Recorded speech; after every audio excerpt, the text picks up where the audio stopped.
Since we're talking about M is for manual as far as DSLRs are concerned, I thought I might give you a bit of a rundown on some differences between marks as far as Canon and Nikon and Fujifilm are concerned, but also to kind of talk about the functionality of their cameras and what it takes to shoot them, especially in a manual mode, and what the different modes on there mean. I think I covered that in a video as far as aperture priority and shutter speed priority, and then the program, and then the full automatic kind of the dummy mode there as it goes. But there's a lot more to these as it goes. So I have here a couple of different types of entry-level DSLRs. The first one being this Canon. It's a T6, I believe, that way. This is one that I teach with in the program that I'm teaching at, and this is pretty straightforward. I like its interface there as far as what all the information that it's giving you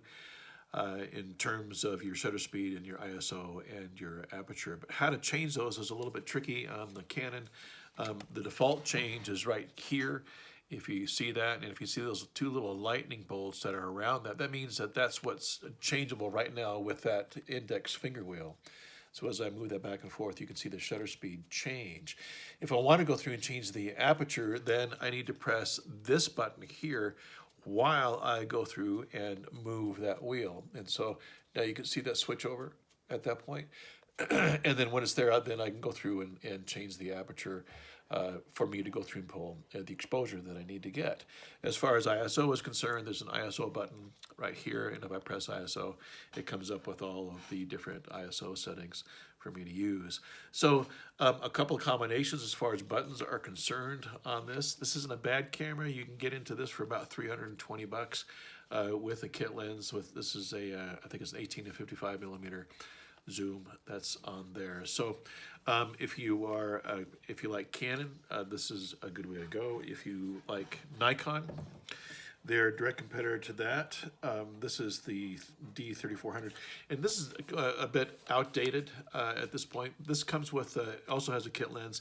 This ran about $340 back in the day. This has a little bit different interface as far as that there we go, the information on the back is concerned. And I kind of like this because it becomes representative of the three things dealing with exposure here. First off, the shutter speed, and then the aperture, and then, I'm sorry, no, the shutter speed here, the aperture there. There we go. Where was I at? Everything is phasing out on me, including my dog who's breathing heavily down here by me. Okay, so what did I say? Okay, shutter speed, aperture, and then the and then the ISO.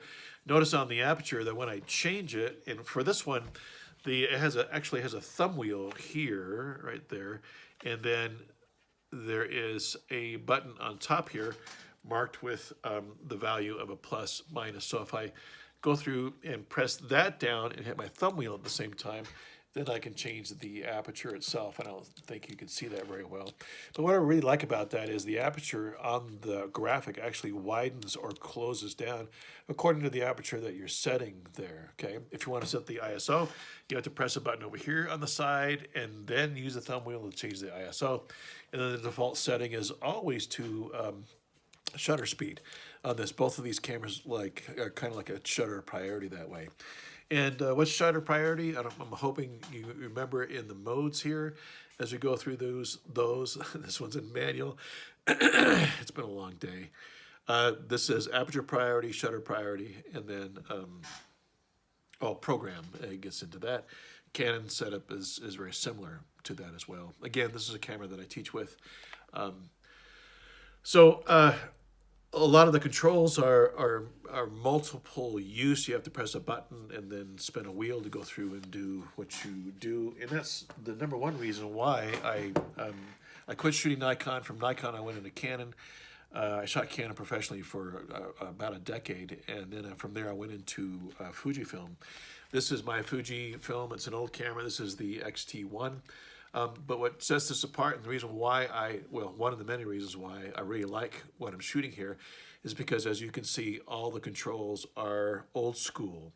Now, each of these has an automatic setting on it. And if I set that to automatic and that's automatic, and I've had the lens on here that has an automatic setting as well, the whole camera goes into a program mode. So it has the same functionality. If I just want to get it out and shoot quickly and not worry about exposure and everything else, the camera will take care of everything for me.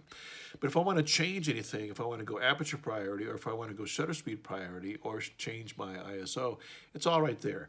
I don't have to do a button. I don't have to open up a menu. I can just go through and release it and change it until I lock it into what I want according to my exposure, or I could change my ISO, and obviously I can change my aperture. Now, this is a manual lens that I have on here, and this is actually a cinematic lens that I have on here. This is my 1.1 58 millimeter lens. If I had a Fuji lens on there, then it would have an A setting for me to click into, but it still has all of the aperture settings right on top of the lens. So if you're kind of old school, I don't know who is anymore other than me, that might be a nice way to go.